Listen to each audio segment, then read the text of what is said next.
एक गांव में रतन नाम का एक गरीब व्यक्ति रहा करता था, जो दूसरों के खेतों में काम करके अपनी पत्नी का और अपना भरण पोषण किया करता था।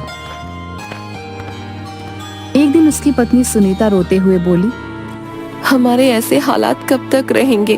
पूरे गांव में सिर्फ हमारा ही घर ऐसा है जहां पर महीने में सिर्फ 15 दिन ही चूल्हा जलता है और बाकी के दिन भूखा सोना पड़ता है।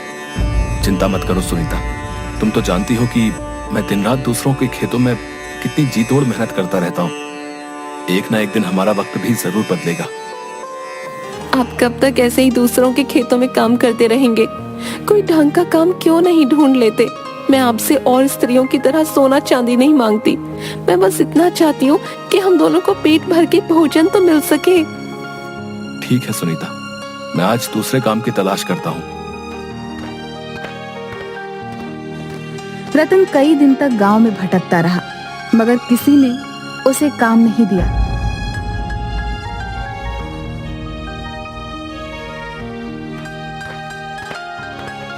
थक हार कर रतन गांव के मुखिया के पास पहुंच गया। मुखिया थोड़ा सा भला व्यक्ति था। रतन, मैंने तुम्हें दूसरों के खेतों में बड़ी मेहनत से काम करते हुए देखा है? मुझे तुम्हारे ही जैसा मेहनती व्यक्ति चाहिए भाई। समझ लो कि तुम्हारे अब बुरे दिन खत्म हुए। आज से तुम मेरे भट्ठों में काम करोगे, ठीक है? एक दिन रतन काम करते करते थक गया। उसे बहुत तेज भूख लग रही थी। रतन ने जगन के भोजनालय का काफी नाम सुन रखा था।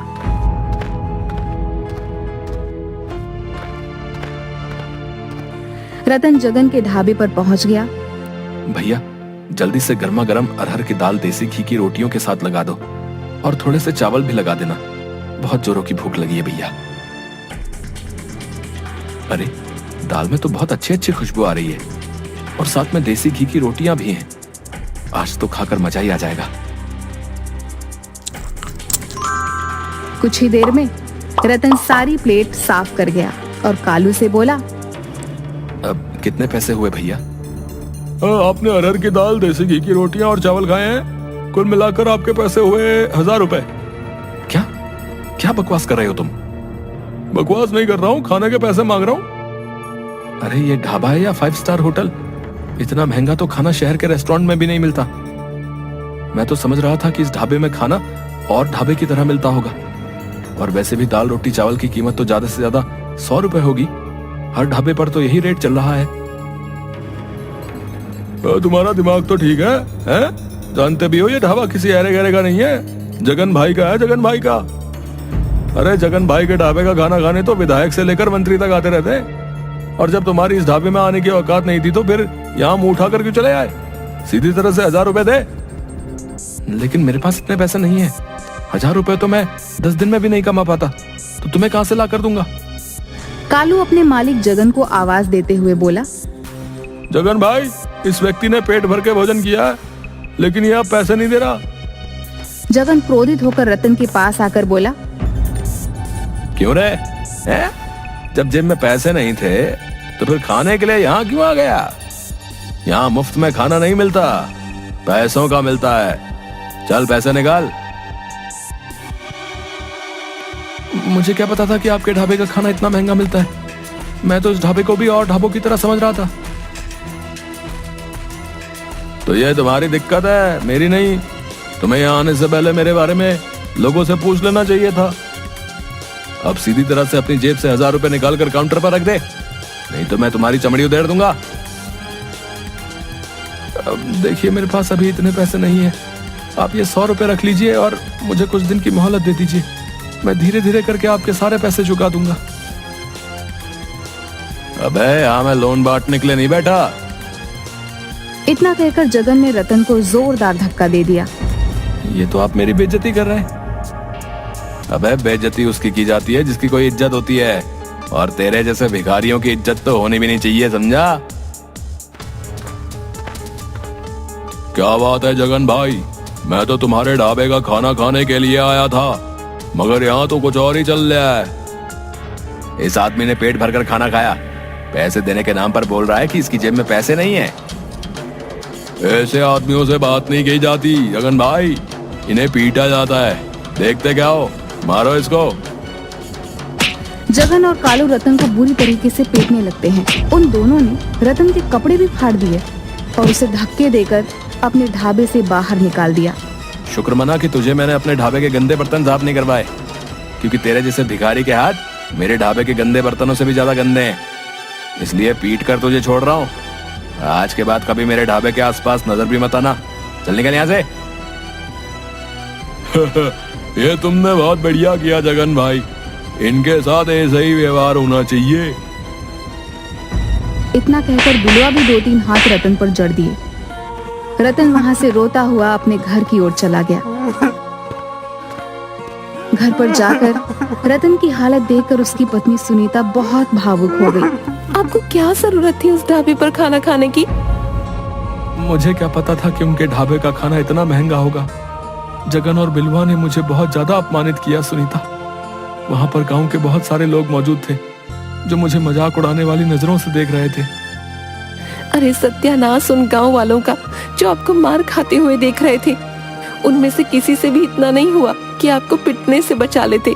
लेकिन आप चिंता मत कीजिए, मैं इसकी शिकायत मुखिया से जरूर करूंगी। तुम सही कहती हो सुनीता, मैं बिलवा और जगन को छोड़ूंगा नहीं। अगले दिन रतन अपनी पत्नी सुनीता के साथ मुखिया के घर पर चला गया और सारी घटना मुखिया को बता दी। सुनीता, इसमें दोष जगन और बिलवा का नहीं है, इसमें दोष तो तुम्हारे पति रतन का है। सारा गांव जानता है कि जगन के ढाबे का खाना और ढाबों के खानों से अधिक महंगा है, क्योंकि उसके ढाबे का खाना अच्छा बनता है। जब तुम्हारे पति के पास पैसे नहीं थे तो इसे क्या जरूरत थी ढाबे पर खाना खाने की? ये क्या मुखिया, आप भी बिलवा और जगन की तरफदारी कर रहे हैं? तरफदारी नहीं कर रहा हूँ सुनीता, जो सच है उसका साथ दे रहा हूँ। अगर इनके पास पैसे नहीं थे तो क्या वो मेरे पति को कुछ समय की मोहलत नहीं दे सकते थे? उन्हें पीटने का अधिकार किसने दिया? हाँ, ये बहुत गलत किया जगन ने, लेकिन तू चिंता मत कर सुनीता, इस बारे में मैं जगन से जरूर बात करूंगा और बिलवा के कान भी खींचूंगा।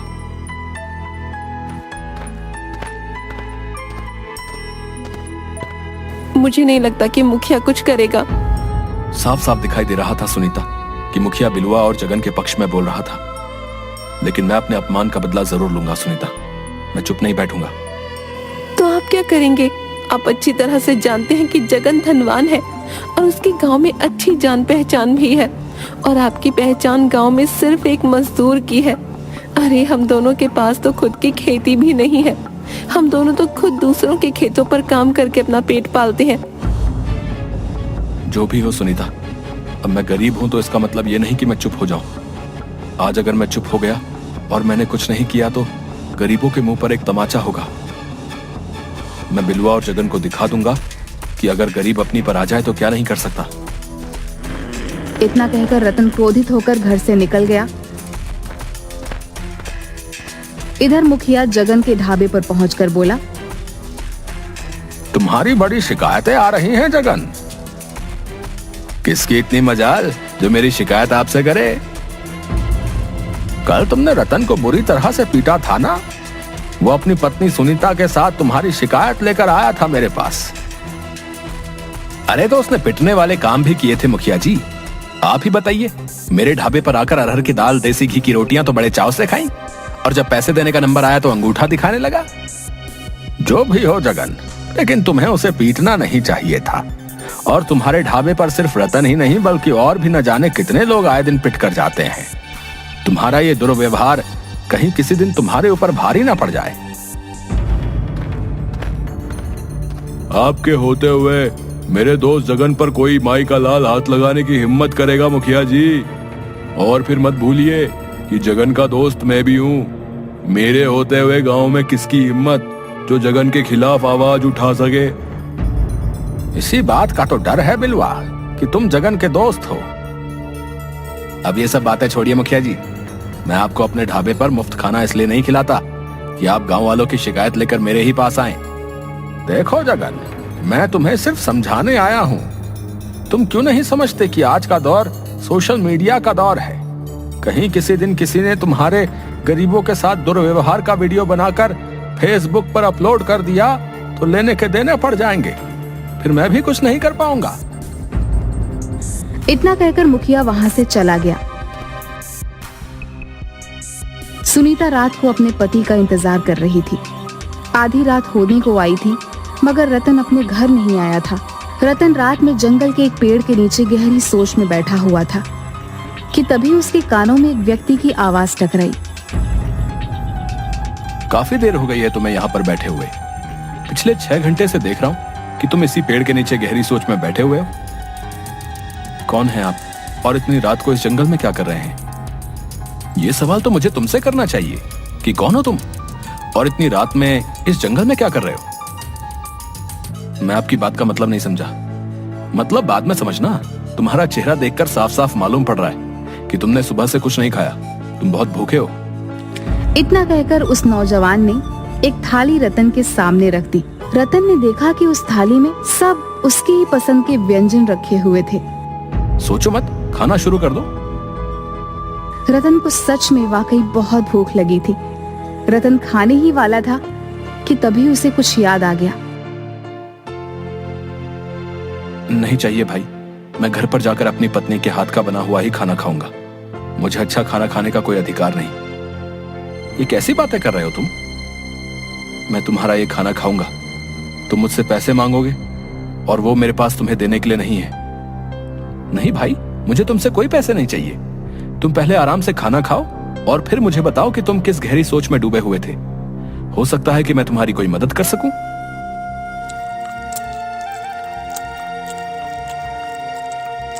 खाने के बाद रतन उस व्यक्ति को अपने साथ हुए अत्याचार की सारी घटना बताने लगा।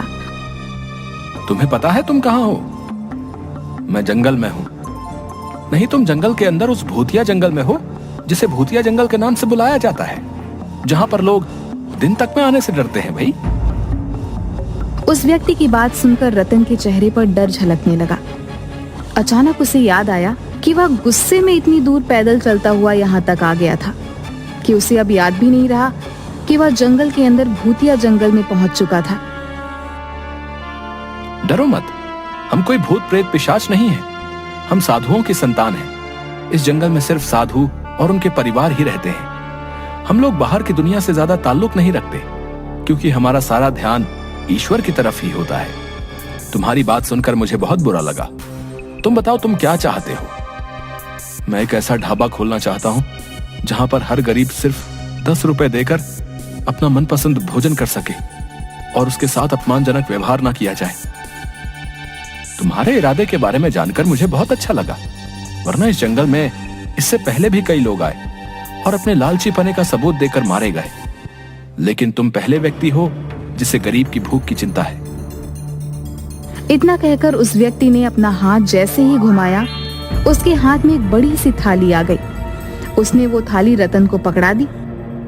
ये जादुई थाली है, याद रखना।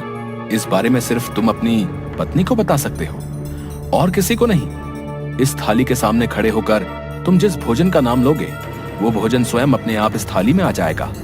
मगर याद रखना, जिस दिन तुमने 10 रुपए से ज्यादा ग्राहकों से वसूले, उस दिन इस थाली का जादू समाप्त हो जाएगा। रतन रात के समय बड़ी सी थाली लेकर अपने घर आ गया।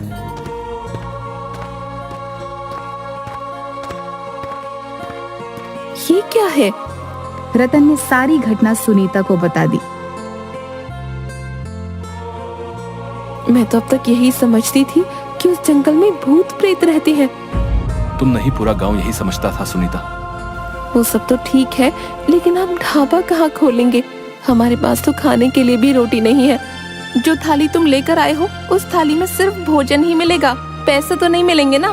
फिर हम ढाबा अपने ही घर पर खोलेंगे सुनीता। इस तरह से इस थाली का रहस्य सिर्फ हम दोनों तक ही सीमित रहेगा।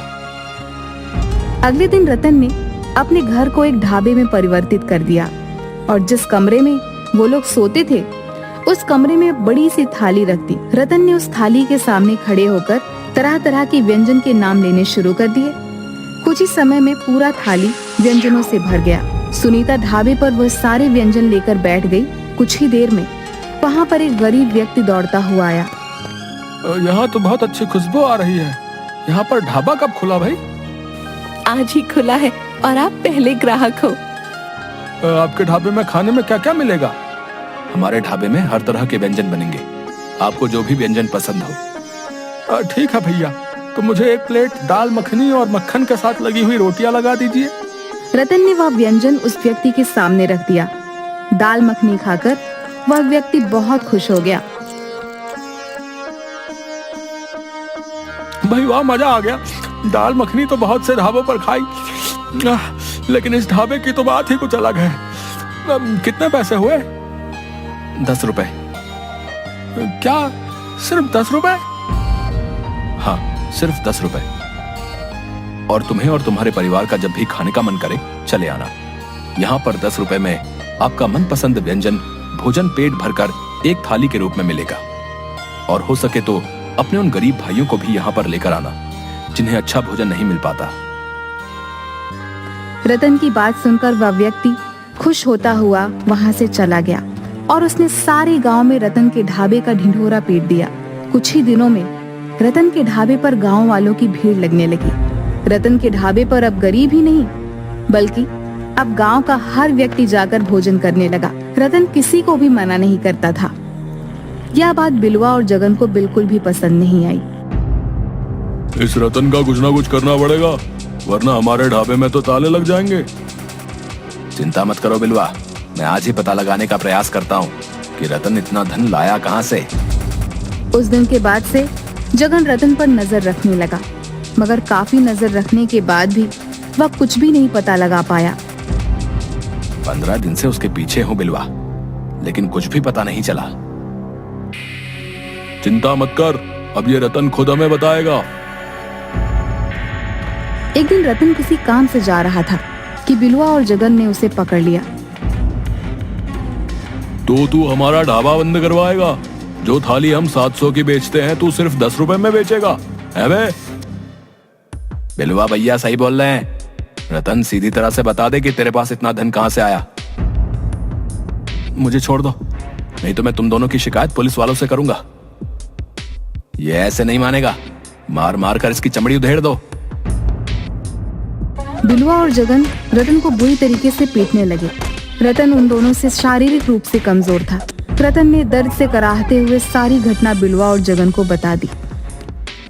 चलो हमें भी उस जादुई थाली के पास ले चल। ये तो बिल्कुल बेवकूफ है जगन। अगर इसके पास जादू की थाली है तो हम दोनों उस जादुई थाली से इतना धन मांगेंगे कि अपने 5 स्टार होटल इस गांव में खोल सकें। रतन बिलवा और जगन को लेकर उसी कमरे में पहुंच गया। बिलवा और जगन उस जादुई थाली से तरह तरह के आभूषण और पैसे मांगने लगे, मगर उस जादुई थाली में कोई भी हलचल नहीं हुई। बिलवा भाई, लगता है ये थाली केवल भोजन ही देती है। तो फिर देसी घी की पूड़ियां मांग कर देखो। तभी वहाँ पर सुनीता आ गई। बिलवा और जगन रतन को धमकी देकर वहाँ से चले गए। रतन ने हमें बेवकूफ बनाया जगन। सही कहते हो बिलवा भाई, लगता है उसने हमें चूना लगा दिया। रतन का ढाबा उसके बाद भी चल रहा था। बिलवा और जगन की आर्थिक स्थिति अब दिन ब दिन कमजोर होती जा रही थी। जगन भेष बदल बदल कर रतन पर नजर रखने लगा था और एक दिन उसने रतन को उसी जादुई थाली से भोजन मांगते देख लिया। अरे ये तो वाकई जादुई थाली है। जरूर इस हीर ने उस दिन कुछ न कुछ उल्टा सीधा किया होगा। जगन रतन और सुनीता से नजर बचाकर उस गुप्त कमरे में घुस गया और थाली से रतन की ही तरह भोजन मांगने लगा, मगर उसे जादुई थाली में से कुछ भी हासिल नहीं हुआ। जगन क्रोधित होकर सीधे बिलवा के पास जाकर बोला, बिलवा भाई, रतन उस दिन सही बोल रहा था, वो थाली वाकई जादुई है। मेरी आंखों के सामने रतन ने उस जादुई थाली के सामने तरह तरह के व्यंजन के नाम लिए और उस थाली में वो ताजा ताजा व्यंजन अपने आप आ गए। क्या बकवास कर रहा है तू? उस दिन तो उस जादुई थाली में कोई भी हलचल नहीं हुई थी। इसी बात को लेकर तो मैं हैरान हूँ।